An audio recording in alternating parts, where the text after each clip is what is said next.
Welcome to crime confessions. గతంలో గ్రామాల్లో ఉన్న పరిస్థితి ప్రభావంతోనో లేదా పెత్తందారుల పోకూడలు నచ్చకో కొంతమంది యువతీ యువకులు అడవిబాటు పెట్టారు. అడవులకు వెళ్ళిన తర్వాత అన్నులతో కలిసి పగలనక రాత్రనక అడవికి పరిమితి పేద ప్రజల అభివృద్ధి కోసం నిరంతరం కృషి చేశారు. ఆ విధంగా కొంతకాలం ఉన్న తర్వాత వ్యక్తిగత కారణాలతోనో లేదా మరే కారణాలతోనో జనజీవన శ్రమంతులు కలిసిన వారిని పరిచయం చేసే కార్యక్రమంలో ఈ వారం మన గెస్ట్ నాగమణి అలియాస్ సావిత్రి. నాగమణి మహబూబ్నగర్ జిల్లాకు సంబంధించిన వ్యక్తి. తర్వాత దల్లంకు వెళ్ళి కొంతకాలం పనిచేసి ఆర్కే సాంబశివుడికి ఆమె గన్మ్యాన్గా ఉండి తర్వాత 2 సంవత్సరాలు పనిచేసిన తర్వాత బయటకు వచ్చారు. ప్రస్తుతం కర్నూలులో ఉంటున్నారు ఆవిడ. అసలు ఎందుకు పార్టీలోకి వెళ్ళారు, ఎందుకు బయటకు వచ్చారు విషయాన్ని ఆమె అడిగి తెలుసుకున్నాం. అక్క నమస్తే. నాగమణి అలియాస్ సావిత్రి. ఆర్కే రామకృష్ణ లాంటి వాళ్ళతో సాంబశివుడికి గన్మ్యాన్గా ఉండి తిరిగిన మీరు ఎందుకు బయటకు వచ్చారు? చర్చల టైంలో ఎందుకు లోపలికి వెళ్ళారు? వెళ్ళిన తర్వాత వాళ్ళిద్దరికి పెద్ద క్యాడర్కి గన్మ్యాన్గా ఉన్న తర్వాత వాళ్ళ దగ్గర ఏం నేర్చుకున్నారు? మీరు పార్టీలకు వెళ్ళిన తర్వాత ప్రజలకి ఏం సహాయం చేశారు? ఈ ప్రశ్నకు సమాధానం చెప్పే ముందు నాగమణి అలియాస్ సావిత్రి యొక్క కుటుంబ నేపథ్యం. మాది మధ్యతరగతి కుటుంబము. ఇద్దరమే అమ్మ నాన్నకి 2 అమ్మాయిలు. మా అక్క నాకంటే చాలా పెద్దది వయసులో 10 years. నేను ఒక్కదాన్నే ఉండేదాన్ని, అక్క లేదు అప్పట్లో.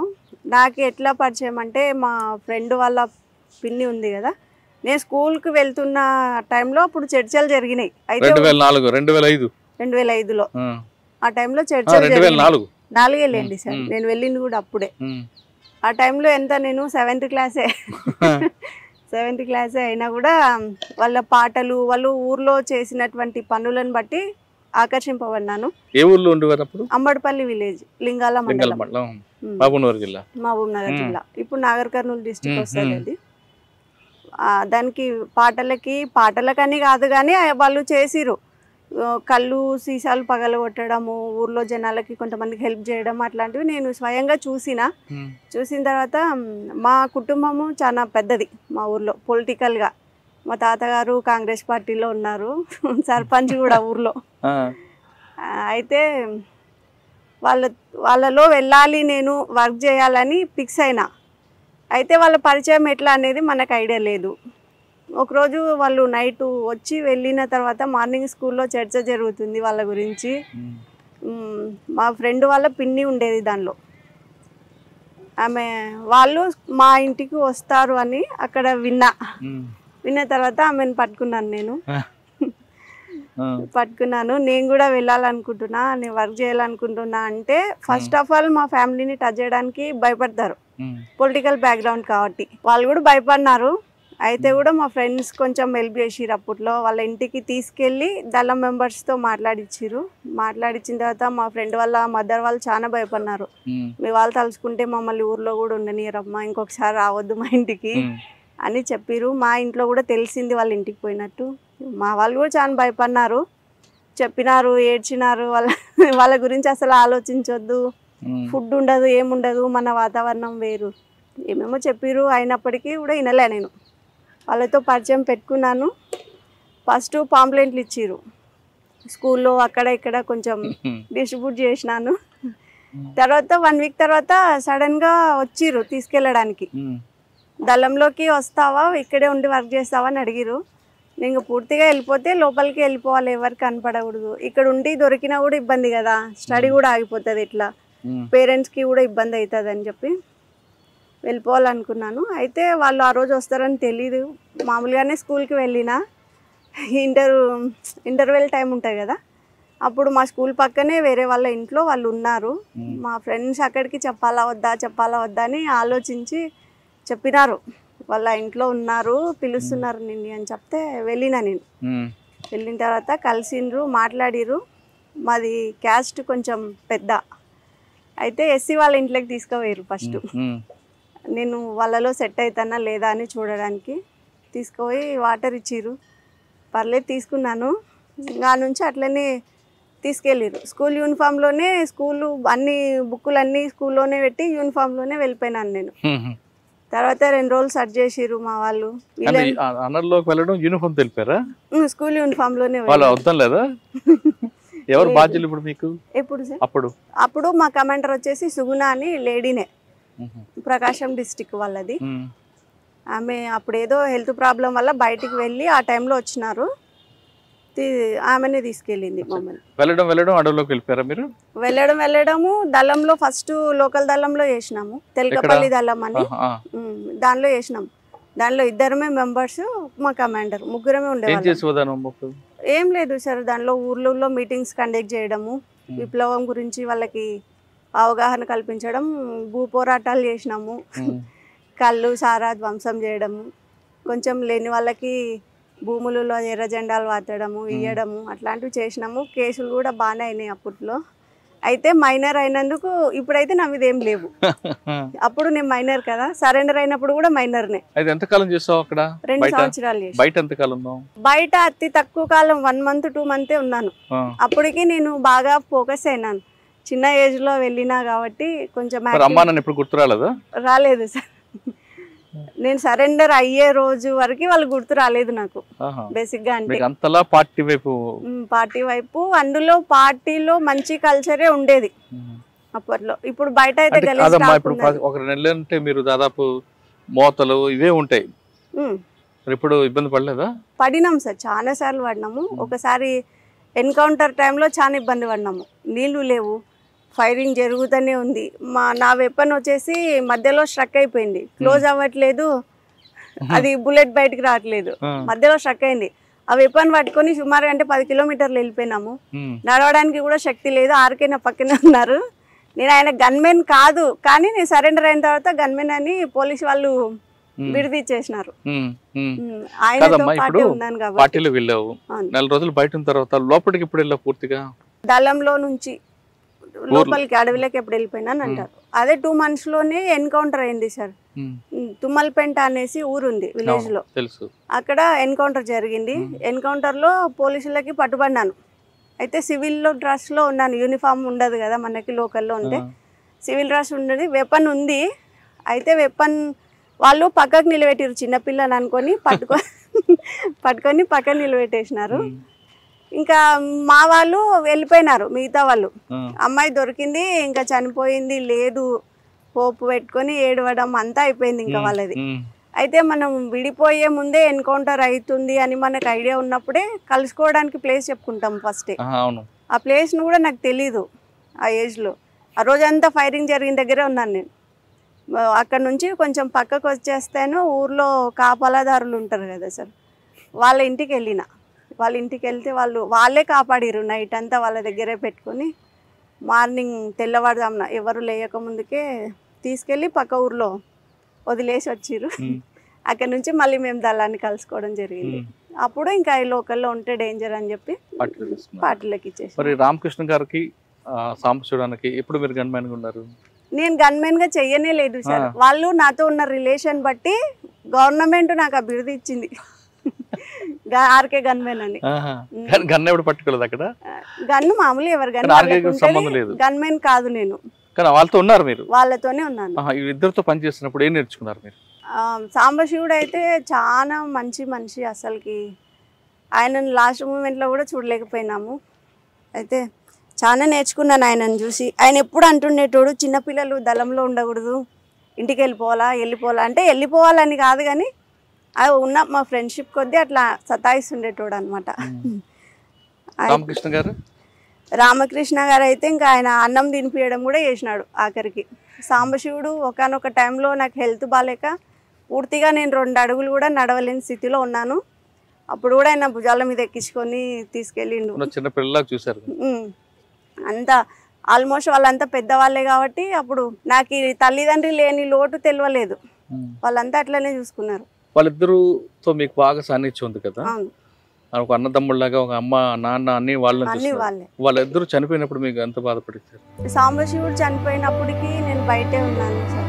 వాళ్ళని చూసే పొజిషన్ నాకు లేదు. ఆర్కే చనిపోయినప్పుడు కూడా లేదు, కానీ చాలా బాధపడినాను.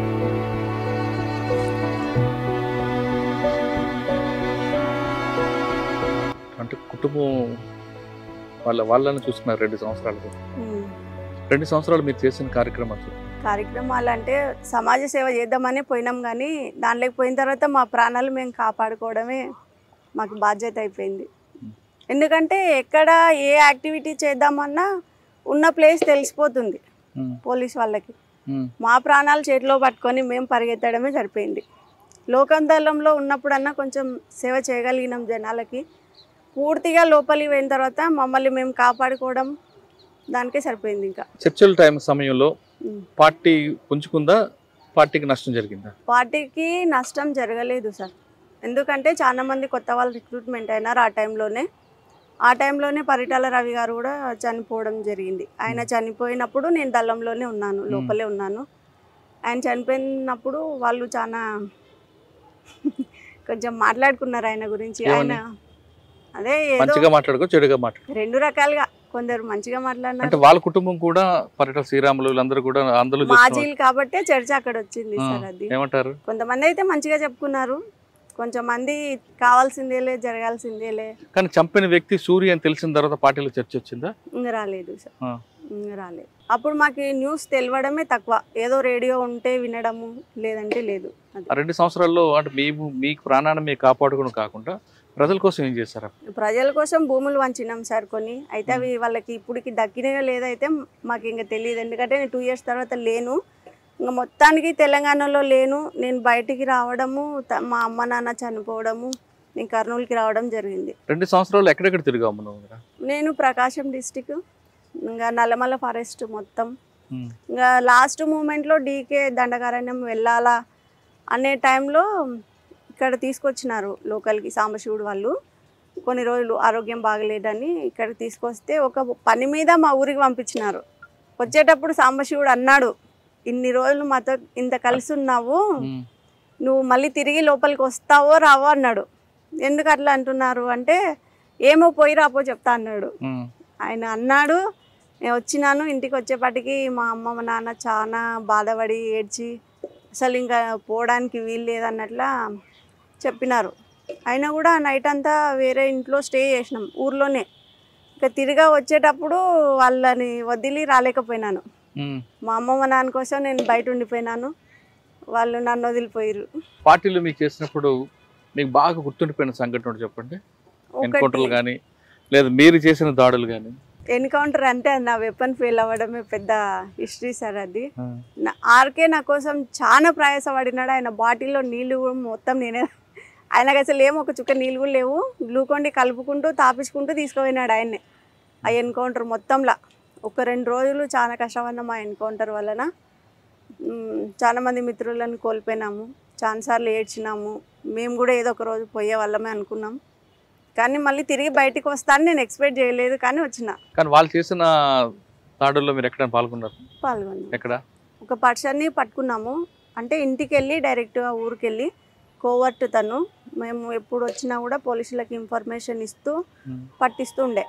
అట్లాంటి పర్సన్ని పట్టుకున్నాము, ఊరి బయట కట్టేసి కొంచెం కొట్టడం అట్లా జరిగింది. దానిలో నేను పాల్గొన్నాను.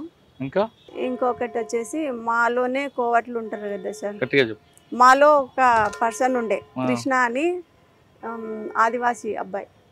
ఆ అబ్బాయి కోవట్టుగా మారినాడు, లోపలే ఉండి మా వాళ్ళని చంపడానికి ట్రై చేసినాడు. అట్లాంటప్పుడు ఆయనను పట్టుకున్నాము, ఇంకా కొట్టినాం లేని సార్. చాలా నిన్న కడిగి కొట్టిన తర్వాత ఆయన తప్పించుకుపోయినాడు, దొరకలే మాకు. నువ్వు పెద్ద నాయకుల పని చేస్తావు, ఆర్కే గానీ సాంబశివుడు గానీ. శాఖమూరు అప్పారావు గారి దగ్గర చేసావు, రామకృష్ణ గారి దగ్గర చేసావు, సాంబశివుడు దగ్గర. ఇంత పెద్ద క్యాడర్లో పనిచేసినప్పుడు ఏం నేర్చుకున్నావు? క్రమశిక్షణ నేర్చుకున్నావా? ఏం నేర్చుకున్నావు? ఎందుకంటే వాళ్ళు ముగ్గురు కూడా అంటే మనం ఏ పొజిషన్ లో ఉన్నా గర్వపడకూడదు అనేది వాళ్ళ నుంచే నేర్చుకున్నాను. ఒకరి గురించి చెప్పమ్మా. శాఖమూరు అప్పారావు గారి నేర్చుకున్నావు? ఆయన దగ్గర నుంచి మంచి స్మైలింగ్, ఎప్పుడు ప్రశాంతంగా ఉంటాడు. ఎంత పెద్ద సమస్య వచ్చినా భయపడ్డు, ఏదో ఆలోచించి పరిష్కారం చేద్దాంలే. ఇప్పుడు ఆయన నుంచి ఇప్పుడు నేను కూడా అట్లనే సమాజంలో కొనసాగుతున్నాను. ఎన్ని సమస్యలు వచ్చినా సరే అది అక్కడి నుంచి వచ్చినదే. ఇంకా ఆర్కే నుంచి అయితే చాలా అంటే చాలా నేర్చుకోవాల్సి వచ్చింది సార్. ఆయన చదువు చాలా పెద్దది, చాలా పెద్ద కుటుంబంలో పుట్టినాడు. అంత చదువు ఉన్నప్పటికీ ఆయన సమాజాన్ని వదిలి అడవి బాట పట్టుకున్నాడు. ఆయన ఎప్పుడు బుక్కులే చదువుతుండే, వేరే పని ఏం చేసలేకుండే. నాకు నా నైట్ సెంట్రీ వేస్తే నా సెంట్రీ అయిపోయేంత వరకు ఆయన మేల్కొని ఉండాల. నేను అట్లయితేనే డ్యూటీ చేస్తా, లేకపోతే చేయకుంటుంటే ఎందుకు ఎవరైనా వస్తారేమో అని మళ్ళీ భయం కదా, చిన్నపిల్లని కదా. ఫస్ట్ సెంట్రీ నాకే వేస్తుండ్రి. ఎవరిని సైలెంట్గా ఉండాలా, పండుకోవాలా, అరసొద్దు అనుకుంటే బాగానే చెప్తుంటే ఆయనను మాత్రం పనుకొనికుంటుంది. నా డ్యూటీ అయిపోయినాక నువ్వు పనుకుందు అంటే అట్లనే బుక్కులు చదువుకుంటూ కూర్చుంటుండే ఆయన ఎల్లిపాయలు తినేవాడు కాదు, నేను ఉల్లిగడ్డలు తినేదాన్ని కాదు. ఆ విషయంలో ఇద్దరికి చాలా సార్లు నవ్వుకున్నాము. చాలా ఆయన ఫుడ్ మాకి మామూలుగా న్యూట్రిషన్ ఫుడ్ ఇస్తుంటారు కదా, ఆ ఫుడ్ కూడా తను కొంచెం తీసుకొని తన దానిలో నాకు షేర్ ఇచ్చేటోడు. నువ్వు ఎక్కువ తినాలి, నువ్వు ఇంతనే ఉన్నావు, ఎక్కువ తిని చాలా బక్కగా ఉండేదాన్ని అప్పట్లో. అట్లా ఆయన చాలా ఫ్రెండ్లీగా ఉండేవాడు.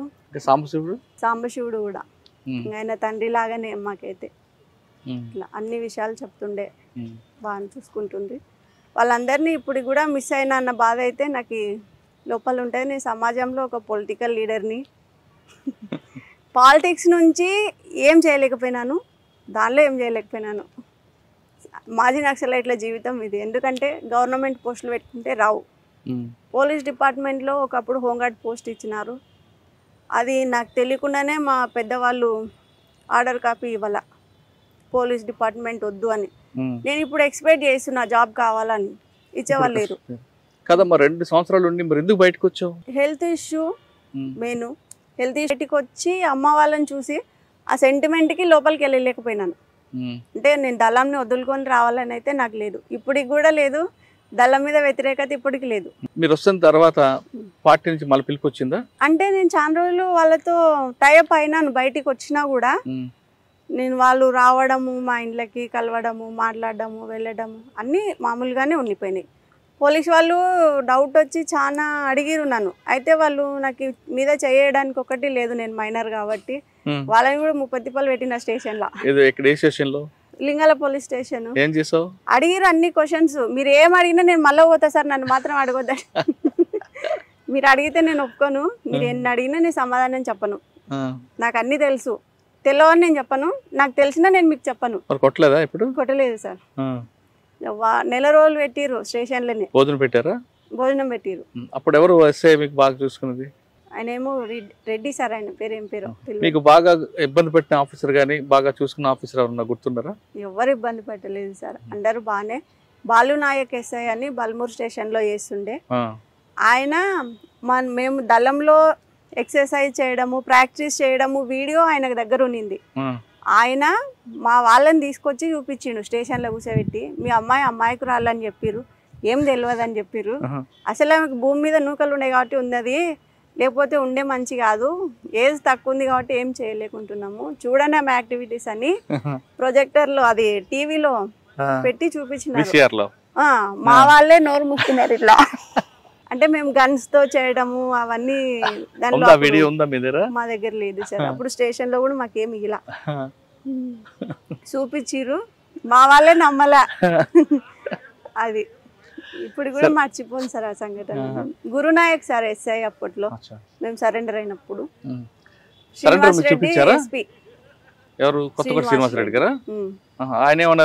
ఆయన హోమ్ గార్డ్స్ ఇంటర్వ్యూ అప్పుడు వచ్చినారు.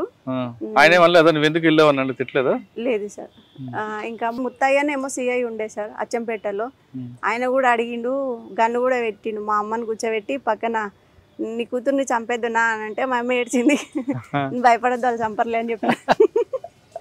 చంపేటోళ్ళు అయితే ఇటు నాకు తేరులే. అసలు యాక్చువల్ గా అంటే నేను బయటికి వచ్చిన తర్వాత 2 నెలలు అజ్ఞాతంలో ఉన్నా. నేను బయటకు వచ్చినాను ఎవరికి తెలియదు. 2 నెలల తర్వాత మా సిస్టర్ మ్యారేజ్ ఉంది. అప్పుడు మ్యారేజ్ కి నేను అటెండ్ అయినా, ఎట్లయినా ఇన్ఫర్మేషన్ పోతుందని, వాళ్ళ ఇంటి దగ్గర రాకూడదని నేనే స్టేషన్ లో వెళ్ళి సరెండర్ అయినా డైరెక్ట్. తర్వాత జైలుకి వెళ్ళావా? లేదు సార్, అప్పటికి చిన్న పిల్లలు కాబట్టి బయట పంపించారు. అది బయట పంపిన తర్వాత ప్రశాంతంగా ఉందా జీవితం?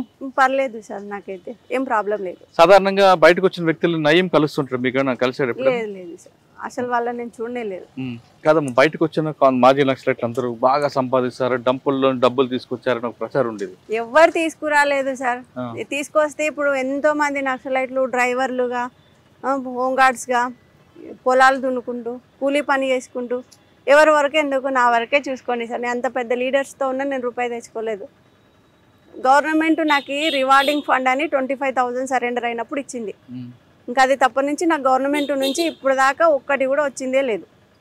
అందరికి ఇల్లులు వచ్చినాయి, ఫ్లాట్లు వచ్చినాయి, అన్నీ వచ్చినాయి. నాకు మాత్రం ఏం రాలేదు సార్ గవర్నమెంట్. జీవితం ఇప్పుడు నేను మా అమ్మ నాన్న చనిపోయిన తర్వాత కర్నూలులో మా మేనత్త వాళ్ళు తీసుకొచ్చుకున్నారు. నేను అక్కడికి కూడా రానని చెప్పిన, ఒక్కదాన్నే ఉంటాను, మా ఇంట్లో నేను ఉంటాను, నా పని నేను చేసుకుంటానంటే వాళ్ళే తీసుకొచ్చిరు ఇక్కడ బలవంతంగా. హాస్పిటల్లో వర్క్ నేర్పించినారు, నర్సింగ్. ఆ తర్వాత జాబ్ చేసే టైంలో మా హస్బెండ్ పరిచయం అయినారు. ఆయన ఫిజికల్ హ్యాండిక్యాప్డ్ అయినా కూడా మెంటల్ పరంగా చాలా స్ట్రాంగ్. మనం అంత స్ట్రాంగ్ ఉండలేం, ఆయన ఉన్నంత స్ట్రాంగ్. తను నాకు చాలా సపోర్ట్ ఇస్తాడు సార్ అన్ని విషయాల్లో కూడా. తల్లిదండ్రులు లేకపోయినా వీళ్ళ ఇంటికి వచ్చిన తర్వాత ఆ ఫీలింగ్ లేదు, నాకు అమ్మ నాన్న లేరు అన్న ఫీలింగ్ లేదు. అన్నీ తనే చూసుకుంటాడు. సాధారణంగా మీరు గట్టిగా నిలబడ్డారు, మీకు దొరికిన హస్బెండ్ కూడా గట్టిగా శారీరకంగా వీక్ అయినా మానసికంగా దృఢమైన వ్యక్తి కాబట్టి మీకు కాపురం సజా జరుగుతుంది. మీరు చాలా కష్టాలు చూస్తారు, ఎందుకు చెప్తున్నారు. మీరు పార్టీలో జిల్లారుగా నేను చేయలేపారు, పొలిటికల్గా వచ్చారు నేను చేయలేపారు. మీ మనసు దృఢంగా ఉంది కాబట్టి మీరు చాలా సమస్యలు ఎదుర్కొని ముందుకు నిలబడుతున్నారు. నేను పొలిటికల్ పరంగా చేయకపోయినా, పార్టీ పరంగా చేయకపోయినా ఒక మహిళగా చేసినాను సార్. ఏం చేశారు? నేను మనీ మదీనా మహిళా సంక్షేమ సంఘం అని NGO రిజిస్ట్రేషన్ చేయించి చాలా మంది మహిళలకి టైలరింగ్ మిషన్స్ ఇప్పించినాను, ట్రైనింగ్ ఇప్పించినాను, కంప్యూటర్ కోర్స్ ఇప్పించినాను, దాని నుంచి లోన్స్ ఇప్పించినాను. ఆరోగ్యం బాలేక పెరాలసిస్ వచ్చిన వాళ్ళకి మన ఆర్గనైజేషన్ తరఫు నుంచి వేరే చోటికి పంపించి ట్రీట్మెంట్ చేపించడం, ఇట్లాంటివి నా ఆర్గనైజేషన్ పరంగా నేను చేయగలిగినాను. పార్టీ తరఫున కానీ పొలిటికల్ గా చేయలేపారు, కానీ మీ వ్యక్తిగతంగా చేయగలిగినాను. సరే, ఫైనల్ గా చెప్పు. చాలా మంది అమ్మాయిలు కానీ పెళ్ళైన వాళ్ళు కానీ ఏదో చిన్న చిన్న సమస్యకి ఏదో కష్టం అంతా నెత్తి మీద పడినట్లు భావించి పిల్లలు అనాథలు చేసి చనిపోతుంటారు, ఆత్మహత్య చేసుకోవాలి. మరికొంతమంది అమ్మాయిలు అయితే చిన్న చిన్న ఇష్యూలు బాధలకే భరించలేమంటూ ఆ తల్లిదండ్రులకి మానసిక క్షోభ గురించి వాళ్ళు ఆత్మహత్యలు చేసుకుంటారు. ఆ విధంగా ఆత్మహత్యలు చేసుకున్న వాళ్ళకంటే ఇప్పుడేం చేయలేం, చేసుకోబోతున్న వాళ్ళకి కానీ లేదా ఇటువంటి సమస్యలు ఎదుర్కొన్న మహిళలకు కానీ మీరు ఇచ్చే సమాధానం ఏంటి? అంటే ఇప్పుడు సమాజం ఉన్నదే అట్లా ఉంది సార్. మహిళలు తప్పు చేయకపోయినా వాళ్ళు తప్పు చేస్తున్నట్టనే చూస్తున్నారు. సోషల్ మీడియా వచ్చిన తర్వాత మహిళలు చాలా రకాలుగా ఇబ్బంది పడుతున్నారు. అట్లాంటి సమస్యలు నేను చాలా పరిష్కరించిన. టీం ఉంది మా కర్నూలులో, మహిళా పోలీస్ స్టేషన్ ఉంది. నేను ఎన్ని సమస్యలు వచ్చినా వాళ్ళని పట్టుకొని దాన్ని సాల్వ్ చేస్తాను. అటువంటి సమస్యలు ఎదుర్కోవాలా, వచ్చినప్పుడు ధైర్యంగా నిలబడాలి సార్. ఫస్ట్ ఒక సమస్య ఉందంటే దానికి పరిష్కారం కంపల్సరీ ఉంటుంది. సమస్య వచ్చింది కదా మనం చనిపోతేనే అది పరిష్కారం అవుతుందంటే కరెక్ట్ కాదు. కాబట్టి సమస్య వచ్చినప్పుడు నిలబడి ఆలోచించుకొని కొంచెం దాని పోరాటం అయితే చేయాల్సిందే కంపల్సరీ. పోరాటం చేయకుండా బయటపడలేం సమస్య నుంచి. దానికైతే నేను ఎప్పుడు సపోర్ట్ ఉంటా. అట్లాంటి సమస్యలు ఎన్ని వచ్చినా కూడా నేను పరిష్కరిస్తాను సార్ కంపల్సరీ. మనిషి పుట్టిన తర్వాత ప్రతి మనిషికి ఒక సమస్య వస్తుంది. ఆ సమస్యకి ఆత్మహత్య పరిష్కారం కాదు అంటుంది నాగమణి. ఖచ్చితంగా మనం పోరాటం చేసి ఆ సమస్య మనకు భయపడి పారిపోతుంది, కానీ మన దగ్గర కూడా రాదు అంటూ ఆమెకున్న అనుభవం చెప్తున్నారు. ఇది నాగమణితో ఎక్స్క్లూజివ్ ఇంటర్వ్యూ. వచ్చే వారం మరో గెస్ట్తో మళ్ళీ కలుద్దాం. అంతవరకు నమస్తే, థ్యాంక్ యూ అక్క. నమస్తే.